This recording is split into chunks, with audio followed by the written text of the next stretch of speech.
नमस्कार, आप देख रहे हैं S11 न्यूज चैनल और मैं हूं आपके साथ आकांक्षा आनंद। बने रहिए मेरे साथ और देखते रहिए दिन भर की बड़ी खबरें सबसे पहले आप तक।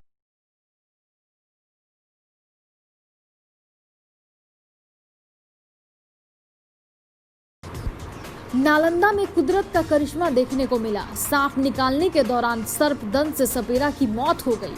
कभी कभी कुदरत का भी अजीबोगरीब करिश्मा देखने को मिलता है। ऐसा ही एक नजारा प्रबलपुर प्रखंड के मटिया गांव में सांप पकड़ने के दौरान सर्पदंश से सपेरा अखिलेश नट की मौत हो गई। मृतक इसी प्रखंड के लोदीपुर गांव का रहने वाला था। अखिलेश गांव-गांव घूमकर सांप पकड़ने का काम करता था। इसका यह खानदानी पेशा था। ग्रामीणों की सूचना पर वह एक नवनिर्मित मकान में सर्प होने की सूचना पर गांव पहुंचा था। उसने विषैले कोबरा को कभी मशक्कत के बाद पकड़ लिया, मगर इसी दौरान उसे सांप ने डस लिया। उस वक्त तो उसने हिम्मत कर सांप को पकड़कर घर चला आया, मगर धीरे धीरे उसकी तबीयत खराब होने लगी और इलाज के दौरान उसकी मौत हो गई। थाना अध्यक्ष कुणाल चंद सिंह ने बताया कि इस बात की जानकारी उन्हें नहीं दी गई है। परिवार वाले सबका अंतिम संस्कार कर चुके हैं। मसान पर डर नहीं लगता सांप से? डर तो है मामा, बहुत सा नट मर गया, काट लेता है जी। बहुत सा नट निराड़ होके बैठ जाओगे, मैंने काट भी लेता है आप लोग को भी? जी हाँ, हमारे सामने चाचा गुजर गए। अच्छा, मैंने अपना आखिर कहा ऐसा रिस्क लेके काम करते हैं? अब जो लिखा हुआ रहेगा, जो भगवान मेरा दे कि तू नट है तू सांप बिच्छा पकड़ो, तो हम क्या करेंगे हुजूर?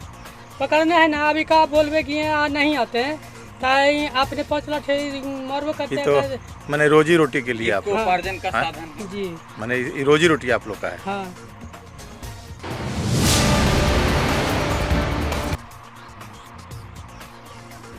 बगहा में हाथरस कांड के विरोध में एनएच पर उतरे भीम आर्मी अंबेडकर सेना के नेता और कार्यकर्ता। मनीषा के हत्यारों को फांसी देने की उठी मांग। एनएच 727 गोरखपुर बेतिया मुख्य सड़क होते हुए बाबा साहब अंबेडकर की मूर्ति के समक्ष विरोध प्रदर्शन जारी। यूपी की योगी सरकार के खिलाफ जमकर नारेबाजी हुई। दलितों पर अत्याचार बंद करने समेत दोषियों पर कार्रवाई की मांग की गई है। मेरा नाम हुआ, हम बहुजन महासभा के ऑर्गेनाइजर हैं। मांग करते हैं कि हैदराबाद की पुलिस ने जैसे वहाँ के दरिंदों को बिना देर लगाए एनकाउंटर किया, उसी तर्ज पर यूपी पुलिस भी मनीषा के बलात्कारी और उनके हत्यारों को समय रहते एनकाउंटर करे और इस समाज को बताए, कानून के राज को समझाए। नहीं तो लोगों को भीड़ इकट्ठा करके वैसे जालिमों को हत्या।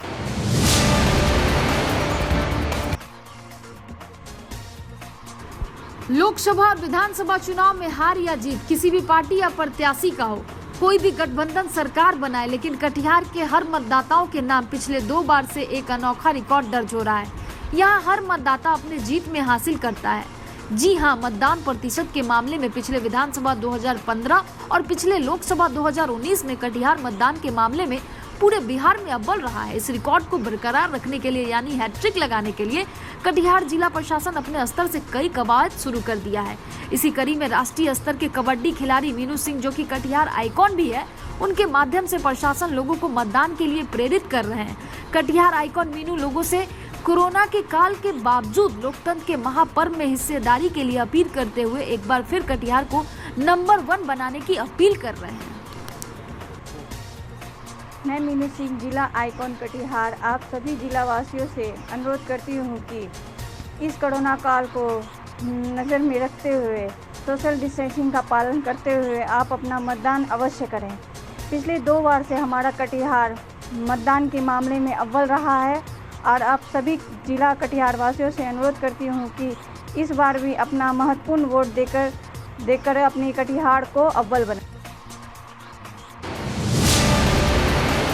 एसएसबी ने सामाजिक दूरी के साथ संयुक्त रूप से सफाई अभियान चलाया। नरकटियागंज सशस्त्र सीमा बल बेतिया और 44 वाहिनी सशस्त्र सीमा बल नरकटियागंज के द्वारा राष्ट्रपिता महात्मा गांधी के आगामी 150वीं जन्म उत्सव के अवसर पर 15 सितंबर से 2 अक्टूबर तक चल रहे स्वच्छ भारत अभियान के तहत गांधी स्मारक संग्रहालय भितरवा में कोविड-19 को ध्यान में रखते हुए सामाजिक दूरी के साथ संयुक्त रूप से सफाई अभियान चलाया। इस अभियान में मुख्यालय एसएसबी बेतिया और 44 वाहिनी नरकटियागंज के अनिल कुमार सिंह, द्वितीय कमान अधिकारी, कार्यवाहक कमांडेंट, अधीनस्थ अधिकारी और बल कार्मिकों ने हिस्सा लिया। इस कार्यक्रम में कुल 83 सदस्य सम्मिलित हुए।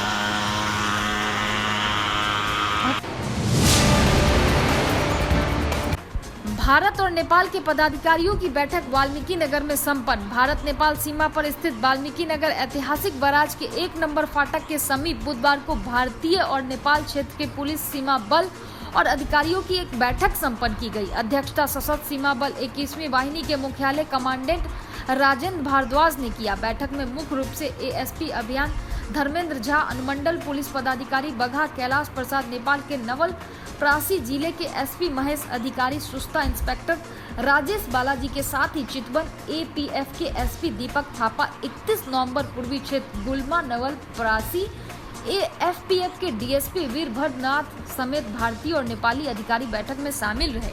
आयोजित कार्यक्रम में दोनों देशों के अधिकारियों के बीच बैठक हुई। बैठक में कोऑर्डिनेशन समन्वय में भारत नेपाल की खुली सीमा का लाभ लेकर शराब कारोबारियों की घुसपैठ पर पूरी तरह विराम लगाने और कड़ा एक्शन लेने के विषय पर रणनीति तय की गई। गौरतलब हो कि भारत नेपाल की खुली सीमा का लाभ लेकर सीमावर्ती क्षेत्र के दर्जनों की संख्या में शराब कारोबारी शराब कारोबार में सम्मिलित होकर लाखों रुपए कमा रहे हैं। पुलिस और एसएसबी की लाख सतर्कता के बावजूद भी शराब कारोबारी लंबी सीमा क्षेत्र खुली रहने का लाभ उठा रहे हैं। हालांकि इस संबंध में अधिकारियों ने कुछ कहने से परहेज किया।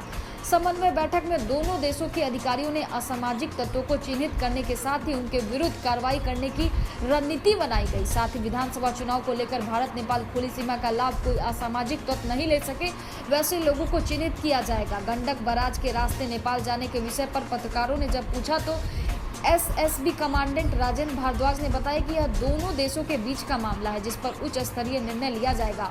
बॉर्डर खुलने के संदर्भ में दोनों देश के पुलिस प्रशासन और सशस्त्र सीमा बल के वरीय अधिकारियों के निर्देश का पालन करेगा। भारत नेपाल सीमा क्षेत्र में दोनों देशों की सुरक्षा अधिकारियों के द्वारा मीटिंग होती है एपीएफ के साथ, वो रेगुलर कोऑर्डिनेशन मीटिंग थी और इसमें खास करके जो अभी इलेक्शन आने वाला है बिहार में, उसके ऊपर काफ़ी चर्चा हुई कि जो भी इलीगल एक्टिविटीज़ रोकी जा सकती हैं वो पूरी तरह से रोकी जाएंगी। उसमें एपीएफ हमारा पूरा सहयोग करेगी। खास करके जो लिकर की स्मगलिंग इस इलाके में ज़्यादा देखी गई है उस पर काफ़ी चर्चा हुई। बाकी अपने जो नेपाल और इंडिया के जो फ्रेंडली रिलेशंस हैं उनको मेंटेन करने की बात और जॉइंट पेट्रोलिंग की बात, ये सब विषय पर चर्चा हुई। सर, बॉर्डर के खुलने पर मुद्दे पर भी कुछ चर्चा हुई। बॉर्डर के खुलना एक्चुअली ना तो ये एपीएफ का मुद्दा है, एपीएफ का डिसीजन है, ना एसएसबी का। ये दोनों देशों की सरकारों का डिसीजन होगा, तो उस पर हम लोग कुछ इस विषय में चर्चा कर ही नहीं सकते। ठीक है, थैंक यू।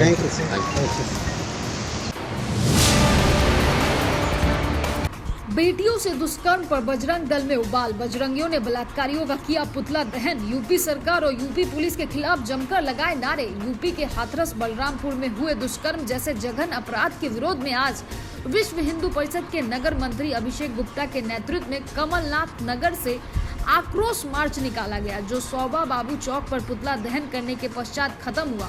सभा को संबोधित करते हुए उन्होंने कहा कि इस जघन्य अपराध से मानवता शर्मसार हो गई है। 2012 दिल्ली में हुए निर्भया कांड की याद दिला दी।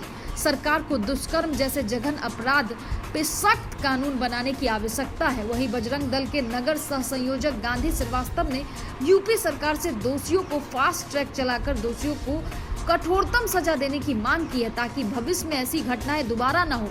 विहिप नगर अध्यक्ष अरविंद गुप्ता ने यूपी पुलिस के दोषपूर्ण रवैये को आड़े हाथों लेते हुए कहा कि हिंदू मानवताओं में रात्रि में किसी भी मृतक का दाह संस्कार वर्जित है। उसके बावजूद योगी जी के पुलिस ने जबरदस्ती रात्रि में ही किसके दबाव में उक्त पीड़िता के शव का दाह संस्कार यूपी सरकार के मुंह पर जो कालिख पोतने का काम किया है, हम यूपी सरकार से ये मांग करते हैं और कानून से भी ये मांग करते हैं, जुडिशियल से भी ये मांग करते हैं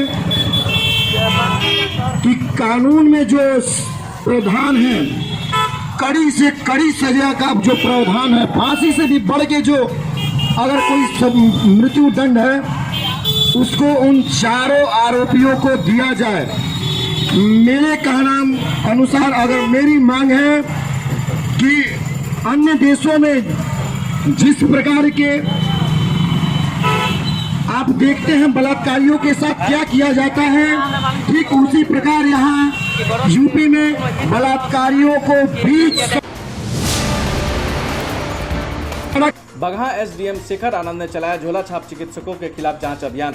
2 चिकित्सकों को किया गिरफ्तार। बगहा अनुमंडल पदाधिकारी शेखर आनंद ने गुप्त सूचना के आधार पर झोला छाप डॉक्टरों के खिलाफ छापेमारी अभियान शुरू कर दिया। मिली जानकारी के मुताबिक लगातार एसडीएम को शिकायत मिल रही थी कि बगहा में झोला छाप चिकित्सकों के द्वारा मरीजों का इलाज किया जा रहा है, जिसकी सूचना पर एसडीएम शेखर आनंद ने स्वयं बगहा पीएससी प्रभारी राजेश सिंह नीरज के साथ औचक छापेमारी किया, जिसमें ध्रुव टॉकीज सिनेमा हॉल के पास नारायणापुर वार्ड नंबर 5 में स्थित फर्जी चिकित्सक बीएमएस डॉक्टर को जांच पड़ताल कर डिग्री मांगते हुए उनके दुकान को भी सील कर दिया। साथ ही साथ कलकत्ता दांत घर के डॉक्टर मनोज कुमार मित्रा को भी जांच पड़ताल कर उससे कागजात तलब किया गया है और उसके दुकान को भी एसडीएम के आदेश पर सील कर दिया गया है। वहीं दूसरी तरफ पीएससी प्रभारी डॉक्टर राजेश सिंह नीरज ने बताया कि दोनों झोला छाप चिकित्सकों के खिलाफ छापेमारी की गई, उनसे कागजात को तलब कर सत्यापन के लिए भेजा जा रहा है। दोनों को दुकानों को सील करते हुए झोला छाप डॉक्टरों को गिरफ्तार भी किया गया है। बताते चले कि डॉक्टर राजेश सिंह नीरज ने बताया कि डॉक्टर रंभू इससे पूर्व भी फर्जीवाड़े के आरोप में 4 वर्ष पूर्व जेल जा चुके हैं।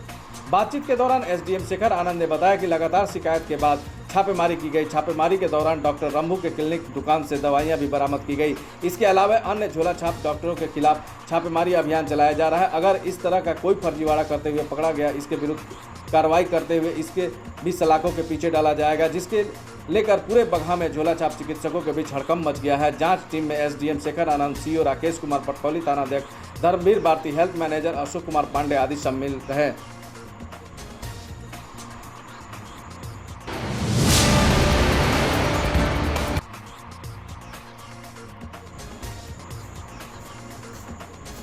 विधानसभा चुनाव का निर्वाचन अभियान रथ पहुंचा मझौलिया। लोगों को मतदान के प्रति किया गया जागरूक। बिहार विधानसभा आम निर्वाचन 2020 का मतदाता जागरूकता अभियान रथ गुरुवार के अपराह्न मझौलिया पहुंचा। ध्वनि विस्तार यंत्र से लोगों को मतदान के प्रति जागरूक किया गया। लाउड स्पीकर से बताया गया कि मतदाता सूची से संबंधित कोई समस्या हो तो करीबी बीएलओ से संपर्क करें। बूथ की जानकारी, मतदाता सूची में नाम जोड़ने, विलोपित करने और संशोधन के लिए बीएलओ को अधिकृत किया गया है। मतदान आपका अधिकार है और इसे पूरी तन्मयता से इसका उपयोग विधानसभा चुनाव में करें। जरूरत पड़ने पर मतदाता हेल्पलाइन ऐप मोबाइल में लोड किया जा सकता है। पहले मतदान फिर जलपान के प्रति लोगों को जागरूक किया गया। जागरूकता रथ का मतदाताओं पर व्यापक असर पड़ रहा है।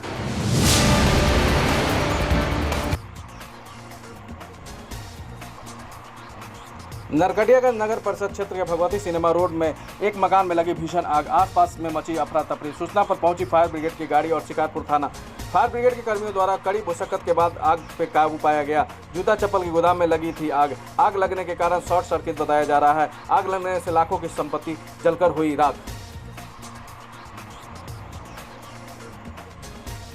तकरीबन 2-2.5 घंटे पहले शॉर्ट सर्किट की वजह से इसमें आग लगी थी। यह मकान लक्ष्मण जी का और इसमें गोदाम था सखी फुटवेयर, लाडला फुटवेयर वाले का। प्रशासन की तत्परता के कारण 3 घंटा के बाद ही आग पे काबू पाया जा रहा है। अभी तक पूर्ण रूप से आग पे काबू नहीं पाया गया है। कहाँ का मामला है? मामला ये भगवती रोड सुलक्ष्मी मार्केट का है। आग लगने के कारण कुछ शॉर्ट सर्किट। कितना का नुकसान का अनुमान? तकरीबन 25 से 30 लाख रुपए का इस जूता चप्पल व्यवसायी का नुकसान माना जा रहा है।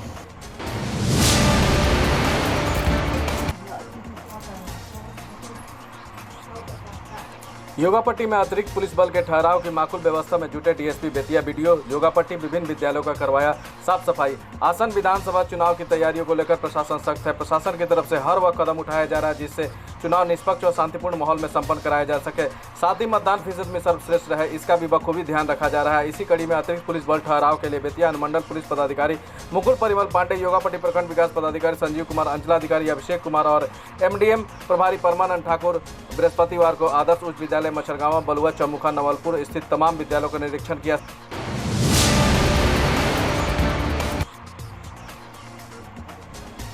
रामनगर पुलिस ने वाहन जांच में 3 लाख रुपए बरामद किया। आदर्श आचार संहिता में प्रशासन के द्वारा वाहन जांच के क्रम में रामनगर पुलिस ने बाइक की डिक्की से 3 लाख रुपए बरामद किया। रामनगर बस स्टैंड के समीप रामनगर थाना के एएसआई कृष्ण राय ने पुलिस बल के साथ वाहन जांच कर रहे थे। इसी दौरान रामनगर से भैरवगंज की तरफ जा रहा मोटरसाइकिल चालक पुलिस को देखकर बाइक ले तेजी से भैरवगंज की तरफ भागने लगा, जिससे रामनगर एएसआई कृष्णा राय ने बाइक सवार को खदेड़कर ब्लॉक के पास से पकड़ लिया, गिरफ्तार किया और डिक्की खोल कर जांच करने पर 3 लाख रुपए बरामद किया गया, जिसे एएसआई ने जब्त कर थाने में भेज दिया। वहीं इस संबंध में रामनगर एसडीपीओ अर्जुन लाल ने बताया कि विधानसभा चुनाव को लेकर 50,000 रुपए से अधिक रुपए लेकर नहीं चलना है और डिक्की में 3 लाख रुपए बरामद हुआ है, जिसकी जांच की जा रही है।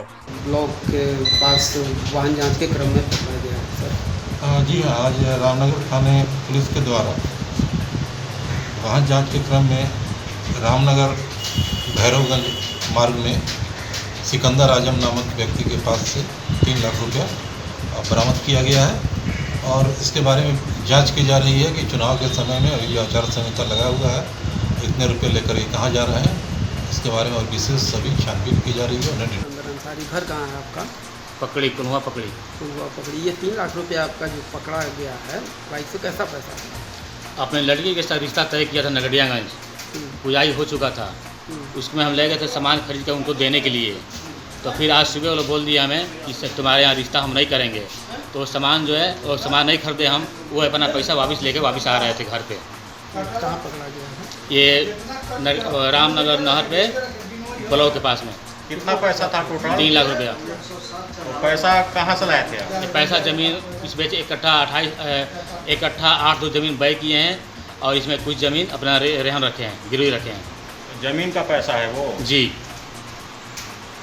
आपका नाम? सिकंदर।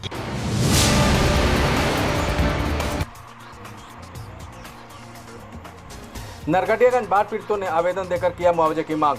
नरकटियागंज प्रखंड के भसुरारी पंचायत के बैरिया गांव के दर्जनों महिला और पुरुषों ने प्रशासन के खिलाफ नारेबाजी जाहिर करते हुए कहा कि पिछले कई दिनों से घर में बाढ़ का पानी घुस जाने से भूखे सोने को मजबूर है। जनप्रतिनिधियों और प्रशासन के द्वारा कोई मदद न मिली तो अंचल कार्यालय पहुंचकर सीओ राहुल कुमार को आवेदन देकर मुआवजे की मांग की है। सीओ राहुल कुमार ने बताया कि करीब 35 आदमी का आवेदन प्राप्त हुआ है। हालांकि बाढ़ से इससे ज़्यादा लोग प्रभावित है। राजस्व कर्मचारी से स्थलीय जांच करा रिपोर्ट जिला आपदा विभाग को भेजा जाएगा और वहां से जो मुआवजा बनेगी दिया जाएगा। पानी आयल बा, हमनी के घर में घुस गइल बा, हमनी के चावल और सब बीज गइल बा, हमनी के खाना नहीं के, हमनी के लइका खइला भी ना, हमनी के परेशान बारस, हमनी परेशान बनी। केहू मुखिया सरपंच ब्लॉक के कोनो आदमी हमनी के कार्रवाई नहीं के करत। कौन गाँव? बैरिया में पंचायत भसुरारी। कितना वार्ड में खोदा? 1 नंबर। क्या नाम पड़े? गीता देवी।